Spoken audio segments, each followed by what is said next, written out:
mi nombre es Eddie Fernando Velázquez Luna y yo les vengo a resolver el problema número 40 del capítulo 18 del libro Física para las Ciencias de la Salud, en el cual nos plantean el siguiente circuito. Con una resistencia 1 de 10 ohmios, una resistencia 2 de 12 ohmios, una resistencia 3 de 2 ohmios, una resistencia 4 de 6 ohmios, la resistencia 5 es de 4 ohmios, la resistencia 6 es de 10 ohmios, la resistencia 7 es de 6 ohmios con un voltaje de 24 voltios, en el cual en este ejercicio nos piden encontrar la potencia que recibe todo el circuito en sí. Para esto tendremos que buscar una resistencia equivalente. Nos encontramos un problema debido a que la resistencia 2 está en diagonal, lo cual a simple vista complica un poco más el ejercicio. Pero como podemos ver que está entre este punto y no hay ninguna resistencia que esté acá, podemos mover la resistencia 2 del lugar. Al replantear el circuito queda de la siguiente forma. La fuente, la resistencia 1 queda en su lugar, la resistencia 3 queda en su lugar, la resistencia 4 queda en su lugar, la resistencia 6 queda en su lugar y la resistencia 2 la podríamos ubicar entre este punto. La resistencia 5 quedaría también en su lugar y la resistencia 7 tampoco cambiaría de lugar.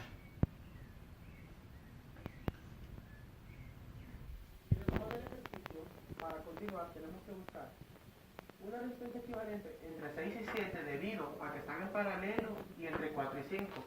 De la siguiente manera, la resistencia de 6 y 7 va a ser igual a 1 entre la resistencia de 6 más 1 entre la resistencia de 7.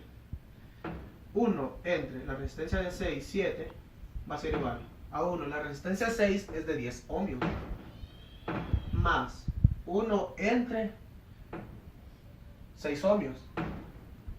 Esto, al sacar un mínimo común múltiplo, tenemos que es de 30. Entonces, 30 entre 10 es igual a 3, más 30 entre 6 da a 5. Eso es la resistencia 6, 7. Si le damos la vuelta debido a que la resistencia 6, 7 está en el denominador, quedaría resistencia 6, 7 sería igual a 30 entre 8. Esto daría un total de 3.75 ohmios. Por tanto, la resistencia 4 y 5 se resolverían de la misma manera. 1 entre la resistencia 4, 5, sería igual a 1 entre la resistencia 4 más 1 entre la resistencia 5. 1 entre la resistencia 4, 5, sería igual a 1 entre la resistencia 4, que es de 6, más 1 entre la resistencia 5, que es de 4. Esto, sacar un mínimo común, daría 12. Entonces sería 2 entre 6, 2, más 2 entre 4, 3. 1 entre la resistencia de 4, 5. Es lo mismo, le damos vuelta para dejarle en el numerador.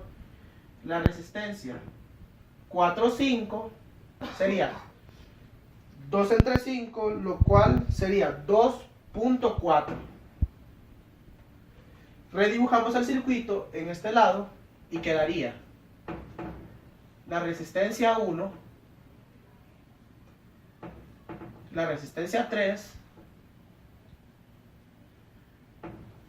la resistencia 4, 5, por estos lugares quedaría la resistencia 6, 7 y justamente aquí la resistencia 2. Ok, ahora como podemos ver, la resistencia 3 y la resistencia 4, 5 están en serie. Por tanto, la resistencia de 3 a 5 es igual a la resistencia 3 más la resistencia de 4 a 5. Esto da igual, la resistencia 3 tiene un valor de 2, más la resistencia de 4 a 5, como pueden ver, es 2.4. Entonces, resistencia 3,5 es igual a 4.4. Volvemos a dibujar el circuito. Resistencia 1.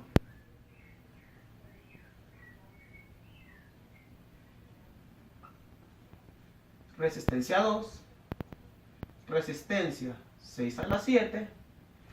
Y aquí ponemos la resistencia de 3 a 5. Como podemos volver a ver, la resistencia 2 y la resistencia de 3 a 5 están en paralelo. Por tanto, sería 1 entre la resistencia de 2 hasta la resistencia 5. Esto sería igual a 1 entre la resistencia 2 más 1 entre la resistencia de 3 a 5. 1 entre la resistencia de 2 a 5 sería igual a 1 entre la resistencia 2 tiene un valor de 12 ohmios, más la resistencia de 3 a 5, como pueden ver aquí arriba, es de 4.4. Ok, entonces sacando el mínimo común múltiplo, como es un decimal, tendremos un problema. Entonces tendríamos que ponerlo 12 por 4.4 para que se nos facilite. 1 entre la resistencia de 2 a 5. Entonces, 12 por 4.4 entre 12 sería 4.4. Más 12 por 4.4 entre 4.4 sería 12. Volvemos a hacer lo mismo que en los anteriores. De paralelo le damos la vuelta. Entonces aquí quedaría R de 2 a 5 sería igual a 12 por 4.4 entre 4.4 más 12. Esta resistencia nos daría un total de un valor de 3.22. Volvemos a dibujar el circuito con R1, R de 2 a 5 y R 6, 7. Como podemos ver, ya vamos a terminar el problema, ya que los tres están en serie. Entonces, la R equivalente sería la suma entre R1, R de 2 a 5 y R6, 7. Por tanto, la R equivalente será R1, 10 ohmios, más R de 2 a 5, que es 3.22, más R de 6 a 7, 3.75. Entonces, R equivalente tendrá un valor de 16.97 ohmios. Con este R equivalente ya podemos encontrar la potencia, el cual su fórmula es voltaje al cuadrado entre R equivalente. Entonces serán 24 voltios al cuadrado entre 16.97. Esto nos dará un valor de 33.94 watts. Muchas gracias.